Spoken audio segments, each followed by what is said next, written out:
Qui a fait des grandes photos de mai 68 qu'on va reconnaître évidemment dans le reportage.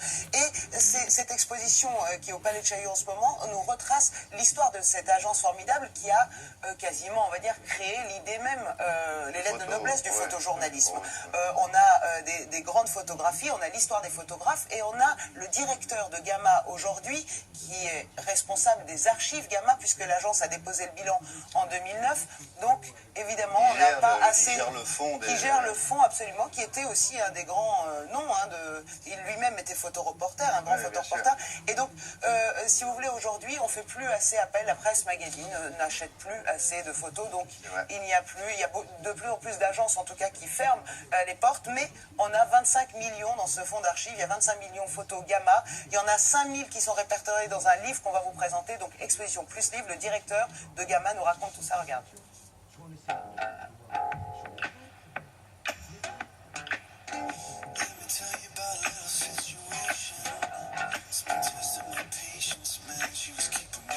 L'agence Gamma débute vraiment en 67 avec la guerre des 6 jours où le photographe Gilles Caron va être avec l'armée israélienne presque devant, il va presque les devancer dans l'avancée sur le désert du Sinaï.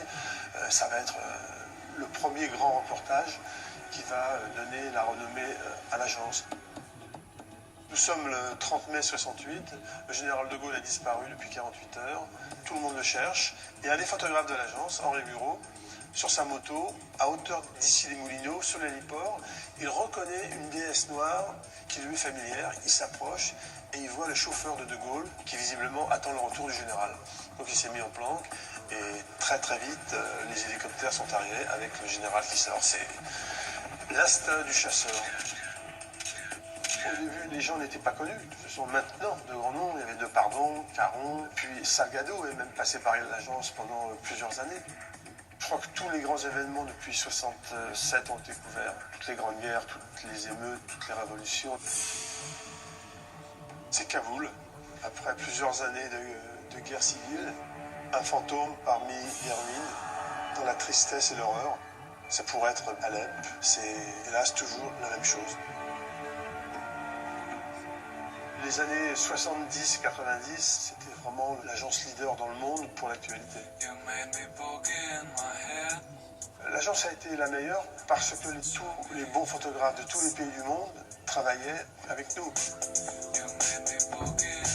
Le people est très important dans une agence de presse, c'est ce que les gens recherchent.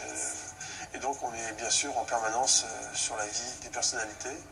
Et là, c'est Charles et Diana en voyage officiel en Allemagne. On voit la force de leur couple dans le regard des deux protagonistes. Là, on voit toute la souffrance du pays après les attentats de Charlie Hebdo, avec tous les symboles, le magazine, le stylo, les larmes. Tout est résumé dans cette image. Aujourd'hui, l'agence n'a plus de photographes qui produisent. Nous sommes devenus un gigantesque stock d'archives. Il y a environ 25 millions de photos stockées dans des caves. Les images d'archives ont une importance extraordinaire. On a toujours besoin de photos faites il y a 10, 20, 30, 40, 50 ans. Il y a un besoin de retourner vers son passé. Et évidemment, ce sont souvent des images d'événements tragiques ou gays, mais les gens adorent voir leur passé en images.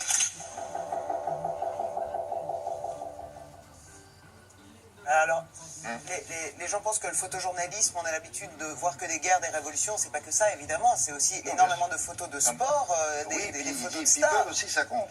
Les people, absolument énormément de photos de people. Donc voilà ce livre que vous êtes en train de feuilleter, qui retrace l'histoire de l'agence et aussi de ses photographes. Il y a peu de texte, mais les images sont assez parlantes. Voilà, donc le livre est aux éditions de La Martinière et l'exposition au Palais de Chaillot jusqu'au 23 octobre. Donc Merci. vraiment, si vous vous intéressez un minimum à la vie, à l'actualité, à l'histoire, vous avez tout là-dedans. Merci beaucoup. On passe à la météo maintenant avec Nathalie Riouet et deux informations du jour.